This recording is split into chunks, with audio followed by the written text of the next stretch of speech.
po ay paliwanag pa sa atin ang 60-day price freeze. Makakasama natin si DTI Secretary Ms. Maria Cristina Roque. Ma'am, Secretary. Hi, good morning, kapatid. good morning, Andre. Thank you at Yes. maaga kang pumunta dito, ma'am. Maraming salamat. Alam kong busy-busy po kayo. Yes, good morning, Andre. Good morning, Dimples. Good morning, Angela. And good morning sa inyong lahat. Salamat sa pag-imbita nyo sa akin dito sa Good Morning Kapatid. I'm very happy to be here. Thank you for inviting. Ma'am, Secretary, okay, lahat ng mga kapatid natin ngayon na may mga negosyo nakatutok at makikinig sa atin. Yes. Explain po natin sa kanila, ano po ba itong 60-day price freeze policy na ipinapatupad po ngayon ng ating tanggapan? Yes, actually, if you notice the past few days, no, meron tayong Typhoon Christine. So pag merong mga calamities such as this, nagkakaroon talaga ng price freeze. So now we have a 60-day price freeze for areas that were affected by the typhoon, so that the people that were affected can also, recover and can also make sure na lahat ng bilihin nasa tamang presyo.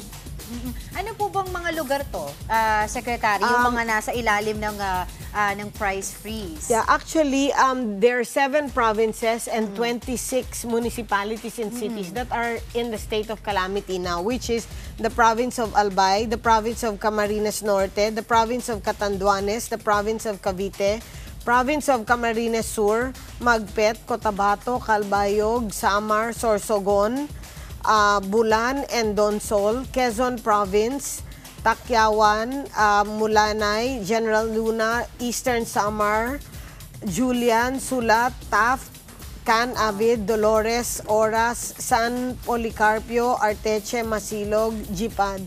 Actually, there's Malawak, really malawak. Marami talaga actually ang apektado dito sa typhoon na to. Right. This typhoon is quite strong. Marami siyang malakas ang hangin at saka ang dami niyang tubig.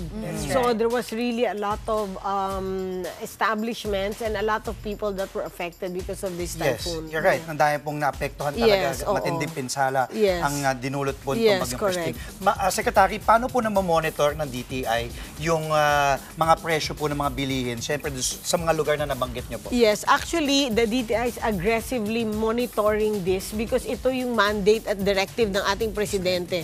He said that the DTI has to make sure that all the prices are set and are met. No one can profiteer from this. So, for DTI, we actually operate through the different regions. Ang DTI, malawak ang niya. So, meron kaming 18 regions where we have negosyo centers and we have regional directors.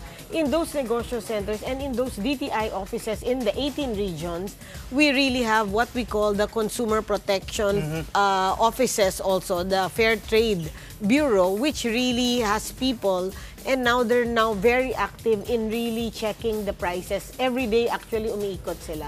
And then, nanghuhuli sila or nagche-check sila na dapat yung mga presyo ay nasa tamang presyo, ang mga basic necessities dito. Of course, Secretary, for this kasi ang magiging epekto nito sa mga mamamayan na naapektuhan ng bagyo ay makakatulong talaga. And when you think about it, pag Pasko kasi, alam naman natin, medyo nagmamahal ang bilihin. Kasi nga po, Pasko at mas maraming demand, mas tumataas ang presyo. This helps the mamamayan. But of course, merong baka pwedeng, akala nila medyo makakalusot dyan. Ano ba? Eto, let this be a babala to the kapatids na iniisip nila, baka makalusot, baka hindi makita. Ano po ang parusa sa mga lalabag niyan at paano po ito pwedeng i-report sa DTI? Kunwari ako, mamimili ako, ay hindi ka nag-freeze ng price. Tumaas to ng At pag suki ka, alam mo yan, kita mo yan, ano po ang magiging parusa sa kanila? Okay, actually, ang profiteering, we really suggest that don't profiteer or don't take advantage of situations such as this. Kasi ang mga apektado, kapwa natin Pilipino din and this is really not a good time for us to make yung exorbitant amounts of money. And, di ba, ang daming nasasalanta. At ang dami nag-take advantage Yes, no, but now, we're very, very strict on this. So far, we haven't caught anyone that's taking advantage. Parang everybody is also cooperating in this price freeze program. So, pero just in case they get caught, there's a 5,000 to 5 million penalty. So it's not 1 and there's million also, only. no, 5,000 to for 5 the profiteering million. already, mas malaki. And there's also up to 15 years imprisonment. So it's really, this is really a grave, something that should not be done, especially in times na madaming nasasalanta, di ba? Hindi natin pwedeng gawin ito. Oo, yes. So, we're quite strict on this. Speaking nga po dito sa mga profiteering, ganyan, no? Kasi minsan naman din, sumusunod sila, di ba, yung mga negosyante sa price freeze, sa price control. Pero ang nangyayari, yung quality o yung kalidad naman ng produkto ang nagsasuffer. Do we also have, mechanism on how do we monitor? Paano natin monitor naman yung ganong parte?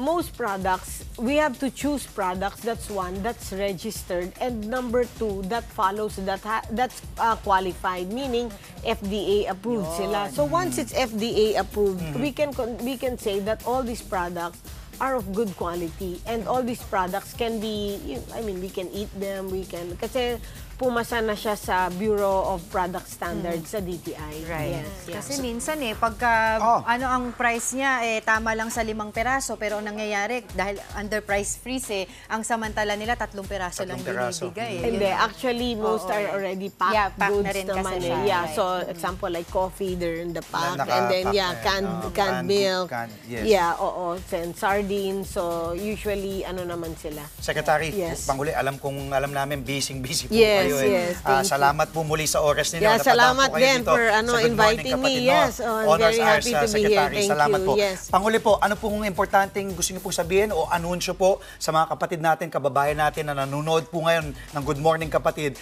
dito po sa usapin ng pagbili po, syempre, ng mga produkto ngayon sa panahon ng kalamidad? Yes, of course, we have to make sure that we're also vigilant. And if we see someone, or if we can, or we experience someone that's profiteering or that's not following the price freeze, please report to us.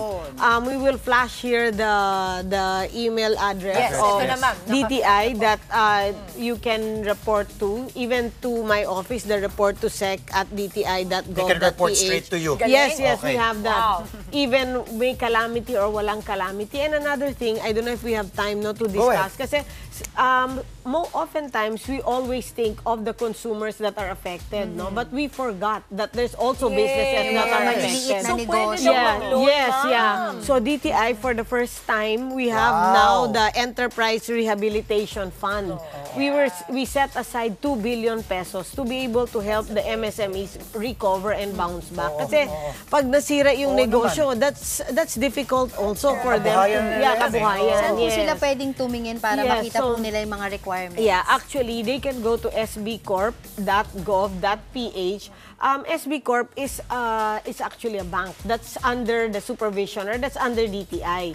So we set aside 2 billion and 0 interest ito for 1 year. 0 interest for 1 year, mga kapatid, and you can per month. 1% the next year. But this one is very flexible because this fund and SB Corp is really mandated to protect and to take care and to make sure that the MSMEs are uplifted. And this is a directive of our president. So the president said we need to protect the MSMEs so that makausad din sila sa problema or sa typhoon na ito. So take advantage of this loan given by SB Corp kasi aside from 0% siya, 1 year, 0 interest. Yes. Diba? And another thing, you can loan from very low all the way to 300,000 pesos.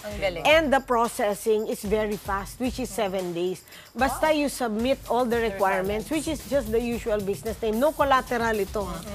You just have to show that you are from the province na nasalanta ng bagyo. So to everyone, please take advantage of this 2 billion loan that's given by the government and given by our president. Yes. Maraming salamat, Ma'am. I'm sure marami sa mga kapatid natin na natanggal ang agam-agam. Mapanapaapektuhan man ng bagyo or ang ating mga business owners. Maraming salamat po to our DTI Secretary, Ms. Maria Cristina Roque. Thank you for inviting. Thank you. Mga kapatid, Dimples Romana po, kumpletuhin ang inyong umaga ng mga kwentong puno ng inspirasyon. Salubungin po ang bawat araw ng may ngiti at pag-asa. Kaya't mag-subscribe na po at mag-follow na sa aming social media pages ng News 5.